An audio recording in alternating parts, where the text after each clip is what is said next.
Namaste. Welcome to Guru Krupa video number 3 in the series of glimpses from Mahaperiva's lectures. Today is May 11th, 2016. It's a very auspicious day of Sankara Jayanti. So we start off with a very nice slokam offering our salutations to Sri Adi Shankara. Shruti Smriti Purananam Alayam Karunalayam Namami Bhagavat Pada Sankaram Loka Sankaram. I salute Sri Sankara Bhagavat Pada, the abode of Shruti, meaning the Vedas, Smritis and Puranas, the repository of compassion, the one who provides happiness to the world, and the one who is most revered. In this video number 3, let's hear what Mahaperiva spoke on a Sankara Jayanti day. I quote excerpts from Mahaperiva's lectures found on the page titled Sri Sankara Bhagavat Pada in the official website of Kanchi Kamakoti Peetham, kamakoti.org. Quote, "This day is the birth anniversary of Sri Sankara. It was by his avatara that the Vedas and the words of the Rishis were rehabilitated. It was only by the rehabilitation that the observance of the holy Sri Ramanavami, Sri Narasimha Jayanti, Sri Krishna Jayanti, Uttarayana Sankranti, and Shivaratri and other holy days were revived. The avatar of Sri Sankara made the remembrance and celebration of other Jayantis possible. Who is Sri Sankara? He is Loka Sankaraha. He makes for the welfare of the whole world. He is Shiva himself. Shiva means auspiciousness. What does Sam mean in the name Sankara? It means Sukham, bliss, or Ananda. The Brihadaranyaka Upanishad speaks of it as Priyam, that which is dear.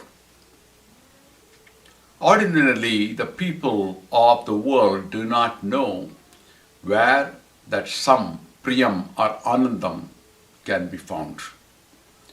Hence, they are afflicted with worldly sorrows. Sri Bhagavat Pada was filled with compassion at the sight of the world thus afflicted. He desired that people should enjoy the unlimited bliss of self-realization.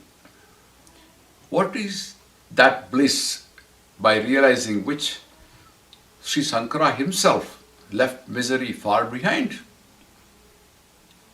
Sri Sankara says, one's own self is Sukham or bliss. One's own self is all. One's own self is Brahman. Brahman alone is all that we perceive. Everything is the effect of Brahman. The cause itself is the effect. The effect is no different from the cause. Everything is sum or bliss. Let this sum or bliss be enjoyed in all our experiences. Let it be enjoyed as one's own inner self or Atman. In the world, everything external to the self is dear, for the reason that it is related to the self.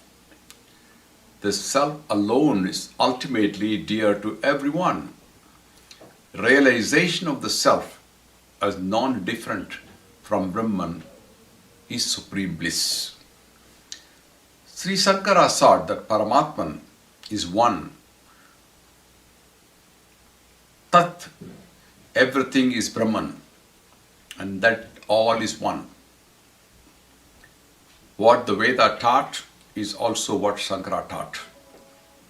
Sri Shankara said that as all is Brahman, there is nothing apart from Brahman.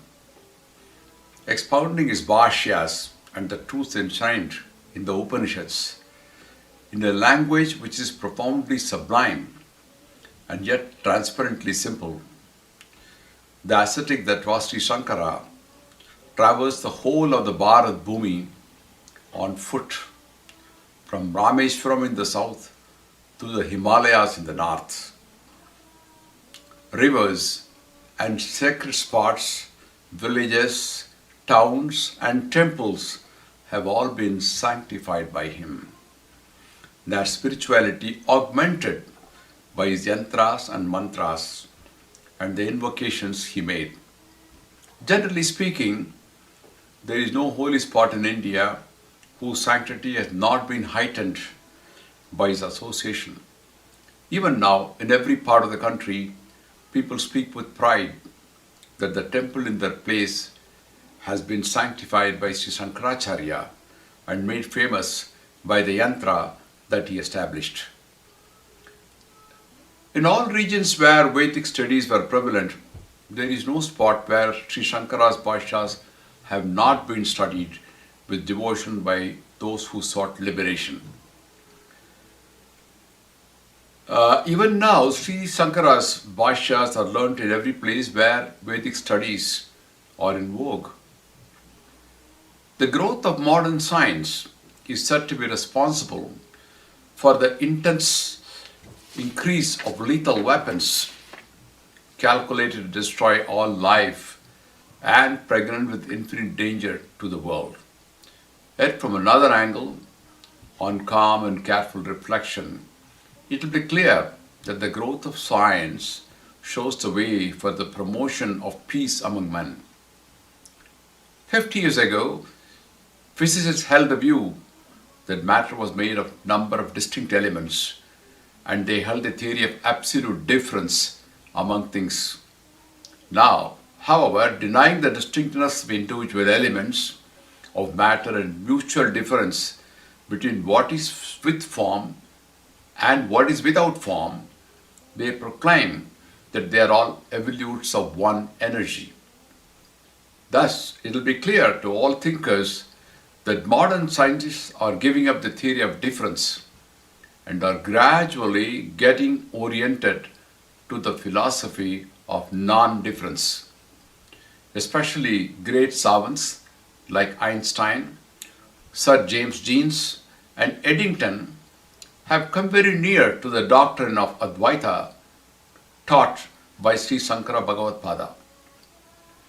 Declaring that the phenomenal world of perception is not ultimately true but only relatively real, they have come in effect to reject the difference itself. The scientific thought of the present day progressively approximates to and supports the conclusion of Sri Shankara in the repudiation of the world of difference. This modern view will prepare the way for inculcating a sense of peace in the world with the obliteration through proper insight of sense of difference among the citizens of the world, among leaders of men and among administrators. The wise, the brave and the thoughtful ones will no longer feel that others are different from themselves. They will realize their oneness even with the men of enemy countries, themselves afflicted by the afflictions of the people of those lands. They will prove to be the foundation for raising the edifice of world peace. On this holy day of anniversary of Sri Shankara's birth, may the truth, Advaita, or non-difference, to which modern scientific thinkers are getting attuned, a truth has been proclaimed by eternal Shruti and which has been rendered radiant by Sri Shankara Bhagavad-pada, be broadcast to all the world by thinkers and wise men, each in his measure, with earnestness and fervor. May the malady of absence of peace, which afflicts all mankind, be cured by the life-giving nectar of the realization of non-difference. May some, in the name of Sankara, that is peace, reign everywhere. So we conclude this edition of Guru Krupa video number 3 with our short and sweet prayer. Jaya Jaya Shankara Hara Hara Shankara Jaya Jaya Shankara Hara Hara Shankara Jaya Jaya Shankara Hara Hara Shankara.